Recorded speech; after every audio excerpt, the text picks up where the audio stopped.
বাংলাদেশে আর কোনো ভাইয়াগিরি চলবে না। বিএনপি বলছে বিএনপি না করলে চাকরি পাবেন না, আপনার মেধার অবমূল্যায়ন করা হবে সেখানে। বাংলাদেশে আগামীতে বিএনপির সেই স্বপ্ন আমরা বাস্তবায়ন হতে দিব না।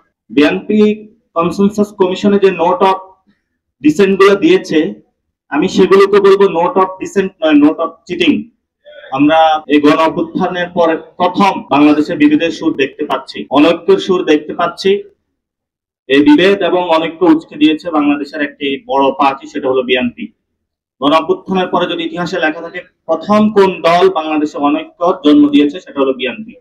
বিএনপি কনসেনসাস কমিশনে যে নোট অফ ডিসেন্ট গুলো দিয়েছে, আমি সেগুলোকে বলবো নোট অফ ডিসেন্ট নয়, নোট অফ চিটিং। এই নোট অফ চিটিং এর মাধ্যমে তারা পুরো সমগ্র বাংলাদেশের 18 কোটি মানুষের সাথে প্রতারণা করতে চেয়েছিল, কিন্তু সেই প্রতারণাটা বাংলাদেশের তরুণ ছাত্র জনতার কাছে ধরা পড়েছে। বাংলাদেশের এই যে গণ অভ্যুত্থান হয়েছিল, এটার অন্যতম দাবি ছিল যুব সমাজ বেকার অবস্থায়, তাদের চাকরি দরকার। পিএসসি তে একটি নিরপেক্ষ কমিশন হবে। পিএসসি ভবিষ্যতে এসে কোনো ভাইয়ার রিকমেন্ডেশন দিবে না। আমরা একটি নিরপেক্ষ পিএসসি চেয়েছিলাম, কিন্তু বিএনপি ওইখানে নোট অফ ডিসেন্ট দিয়ে রেখেছে, কারণ ভাইয়ার কলে সেখানে হলো তাকে নিয়োগ দিতে হবে। সেজন্য বাংলাদেশে আর কোনো ভাইয়াগিরি চলবে না।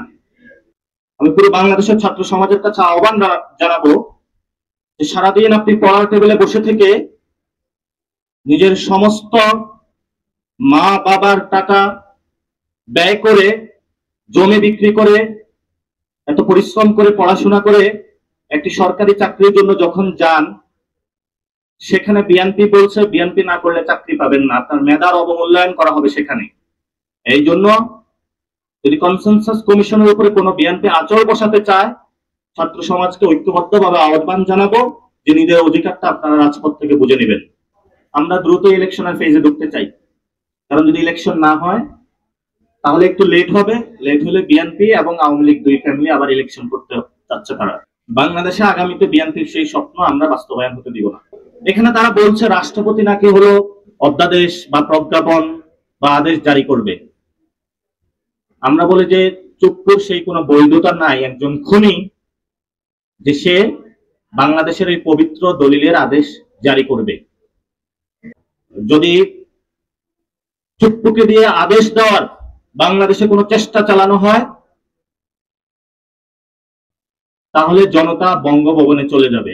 সর্ব জায়গায় লুটপাটের মধ্য দিয়ে বাংলাদেশে একটি পার্টি গঠিত হয়েছিল। এই জন্য তারা অ্যান্টি কারাপশন কমিশনে নিরপেক্ষ যে নিয়োগ সেটা তারা চায় না, কারণ বাংলাদেশে তারা দুর্নীতিতে চ্যাম্পিয়ন হয়েছিল। দুর্নীতির ধারাবাহিকতা বাংলাদেশে তারা আজীবন চলমান রাখতে চায়। এই জন্য তারা সেখানে নোট অফ ডিসেন্ট দিয়েছে। জনতার রক্তের উপর দিয়ে যে কনসেনসাস কমিশন সুপারিশমালা দিয়েছে, সেগুলোর উপরে আপনারা কোনো আঁচড় বসাতে আসবেন না, কারণ এটা জনগণের হক। জনগণের হক, এই সরকারের দায়িত্ব জনগণকে বুঝিয়ে দিতে হবে।